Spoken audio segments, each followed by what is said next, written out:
Start. अध्यक्ष महोदय, पैसा देकर लोगों को जासूस बनाया जा रहा है।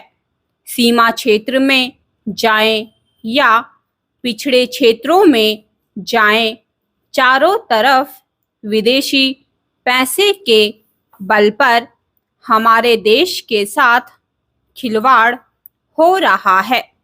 इतना ही नहीं, विश्वविद्यालयों में जाएं तो वहाँ भी यही खेल खेला जा रहा है।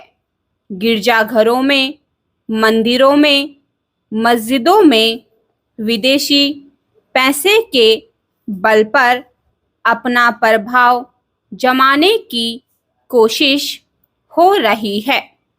यह समस्या किसी एक पार्टी की नहीं है, यह राष्ट्र की समस्या है। आज सदन में वित्त मंत्रालय की मांगों पर बहस हो रही है। सरकार के हर विभाग का वित्त मंत्रालय से संबंध होता है। देश में जो प्रगति हुई है और हो रही है, उसकी काफी चर्चा हुई है। जो प्रगति हुई है वह चारों ओर दिखाई पड़ रही है।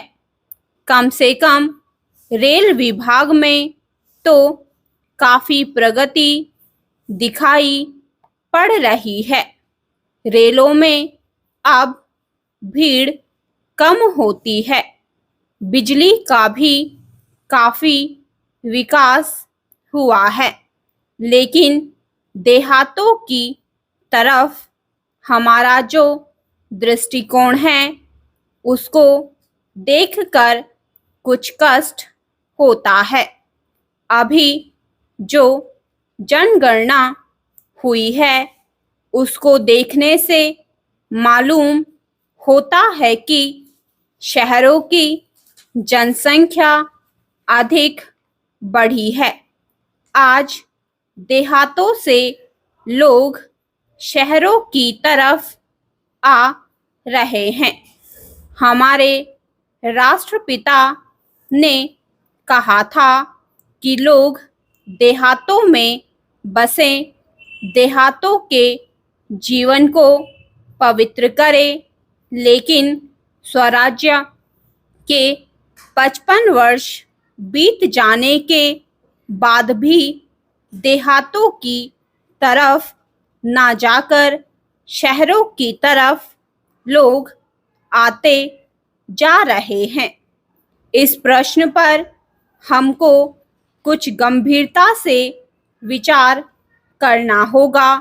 अगर देहातों में लोगों को सुख सुविधाएं मिलती जो आज शहरों में प्राप्त हैं, तो लोग देहातों से शहरों की तरफ ना दौड़ते, बल्कि शहरों से देहातों की तरफ जाते।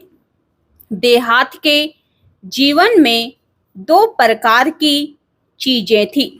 एक तो जमींदारी प्रथा थी और दूसरे वे लोग थे जो रुपए का लेन देन करते थे।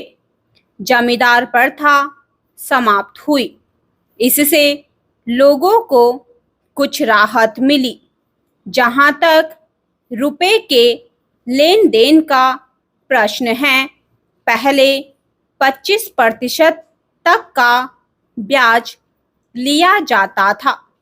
उसमें अब कुछ कमी अवश्य है, लेकिन कहीं कहीं तो अभी भी उतना ही ब्याज लिया जाता है, जिससे कर्जा लेने वाला उनके चंगुल से नहीं निकल पाता। सरकार भी अब उचित दाम पर कर्जा देने लगी है। इस वजह से कहीं कहीं पर साहूकारों के ब्याज की दर में कमी आई है।